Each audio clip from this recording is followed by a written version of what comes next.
Olá pessoal, estamos começando hoje o segundo episódio do quadro Teoria da Evolução de Charles Darwin. Eu sou a Camille. Eu sou a Lana. Eu sou o Pedro.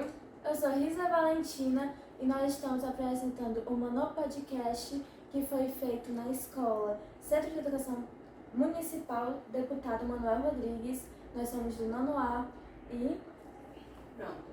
Ele é músico, fotógrafo, técnico químico, físico, amador, servidor público, casado, claro, e pai do Arthur e da Lilian. Está constantemente nos noticiários falando sobre os fenômenos que acontecem na natureza, tais como planetas, meteoros. E por falar em meteoros, neste mês de junho está prevista uma chuva de meteoros chamada Epsilon Grudis. E não menos importante, vamos chamar aqui nosso entrevistado, Lodson Trindade. Por favor, sente-se.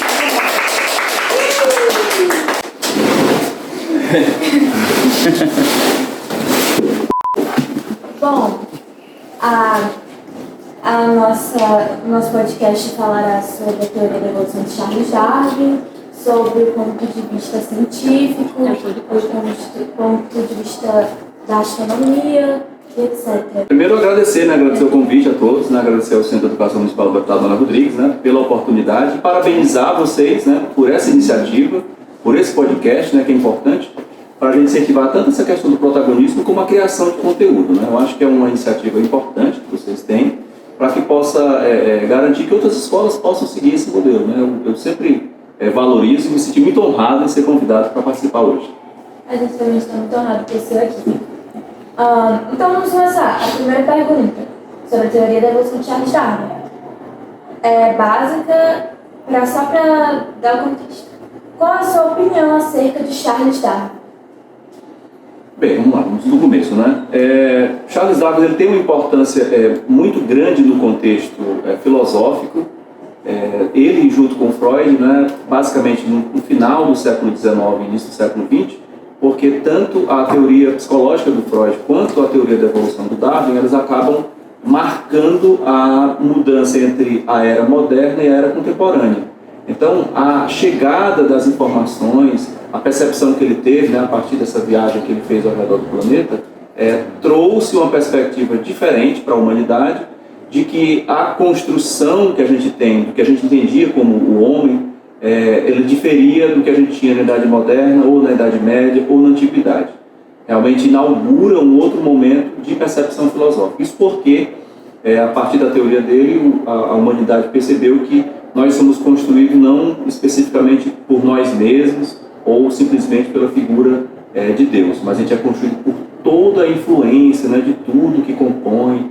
Então, esse é o que dá a cara da contemporaneidade. Eu acho que ele é muito importante, nesse contexto, para oferecer essa contemporaneidade para a humanidade. A minha pergunta para você é: qual o seu ponto de vista sobre a teoria da evolução das espécies? Esse podcast é interessante porque ele já vai logo direto, Ele já coloca logo o dedo assim, logo, tudo bem, vamos lá. A minha opinião, eu acho que é uma teoria consistente, tá? Ela é uma teoria que a gente consegue comprovações a partir dela. A gente não pode negar que existe o efeito do ambiente sobre as espécies, quaisquer que sejam. Veja um exemplo de um bonsai, por exemplo. Bonsai, você pode ter um bonsai de uma árvore que originalmente seria muito grande, mas a partir das condições ambientais que você oferece, ela acaba tendo uma resposta diferente, fica pequenininho, Você poda os galhos, você poda as raízes, você oferece menos água para uma árvore, ela acaba adquirindo características diferentes. Um exemplo bem claro disso, a gente tem ipês amarelos na Serra de Maranguape. Como a serra é mais úmida, os ipês da serra eles são muito frondosos, são muito bonitos. E os ipês que ficam na cidade, eles são mais mirrados, eles são mais tímidos, por assim dizer, por conta das condições de temperatura diferentes. Então, quando a gente pega sementes dos ipês da cidade, que são ipês menores, eles acabam reproduzindo árvores menores na sequência. E quando você pega os ipês mais frondosos da serra, eles acabam reproduzindo ipês que são mais frondosos. Então, o ambiente acaba realmente influenciando isso. O que a teoria da evolução diz, basicamente? Que as espécies sofrem mutações, e algumas dessas mutações podem ser benéficas, podem ser positivas, e aquela nova característica acaba ficando inserida e ficando presente naquele organismo, seja ele um vegetal, um animal, ou também pode ser uma bactéria, pode ser um fungo. os seres vivos como um todo. Então, seria tudo questão de adaptação. Basicamente o que a gente tem, né, no conceito, uma grande parte do conceito da teoria da evolução, ela trata de adaptação, né? Aquela percepção que ele teve das tartarugas e do dragão de Komodo, né? Foi muito por conta dessa percepção de adaptação, né? Tanto que o caso da tartaruga tinha aquele chanfro, né, aquela adaptação justamente para que a tartaruga pudesse alcançar a vegetação que estava mais alta. A ideia do pescoço da girafa, que acaba se alongando, né, para poder alcançar a vegetação que está mais alta, isso acaba sendo uma adaptação. Então, se a gente pensar bem, se eu tiver uma girafa com o pescoço curto, ela não vai ter alimentos, ela acaba morrendo e não reproduz. Mas a girafa que nasceu com um pescoço maior, ela acaba tendo mais chance de sobreviver e passar essas características para gerações futuras. Pronto. Você acredita mesmo que Darwin disse que nós, seres humanos, vimos do macaco? Isso aí é uma controvérsia e tem uma polêmica associada a isso, Pedro. A gente não veio do macaco, nem foi dito exatamente isso. O que acontece? Qual é o entendimento que a gente tem hoje? Existe um ancestral comum, né, entre o humano e o macaco. É como se a gente não veio do macaco. Existe um ancestral que a linhagem dele derivou e formou o macaco, e dele formou o humano. Então a gente não tem essa derivação aqui. Eu não sou descendente de um primo meu, mas o meu primo tem um descendente em comum, que é um avô em comum para a gente. Entendeu a analogia? Então, nós não descendemos dos macacos. Eles seriam, né, se a gente fosse colocar uma analogia, talvez até bem grosseira, é como se eles fossem primos dos humanos, né? Em algum momento, você voltando no tempo, vai ter um ancestral que é comum dos macacos e é comum dos humanos, que seria comum dos golfinhos, que seria comum de todos. Essa é a teoria em si, né? Que se você conseguir voltar bastante no tempo, você vai ter um ancestral comum para todos. Essa é a teoria. Minha pergunta é, qual é o seu ponto de vista sobre o criacionismo? O criacionismo, na verdade, uma coisa não exclui a outra, não é?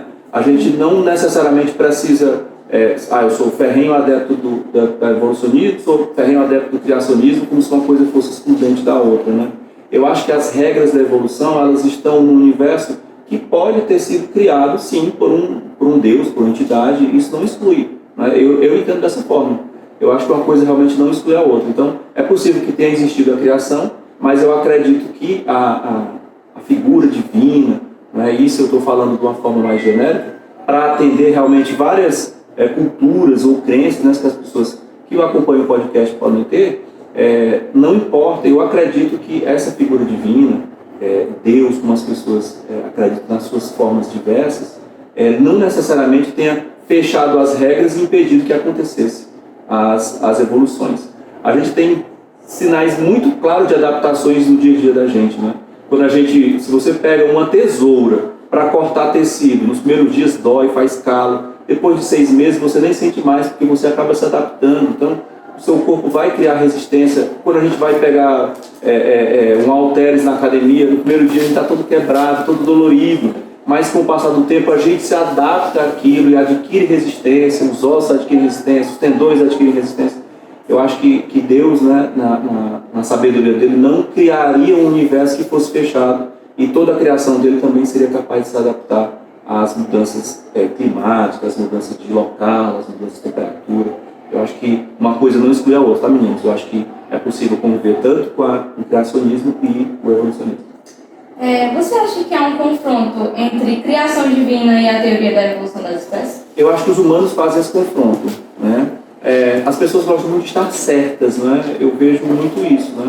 Eu sou semi-idoso, então eu já percebo isso claramente. As pessoas querem estar certas, então eu acho que fica o team evolucionismo e o team criacionismo, e as pessoas ficam sem querer exatamente debater.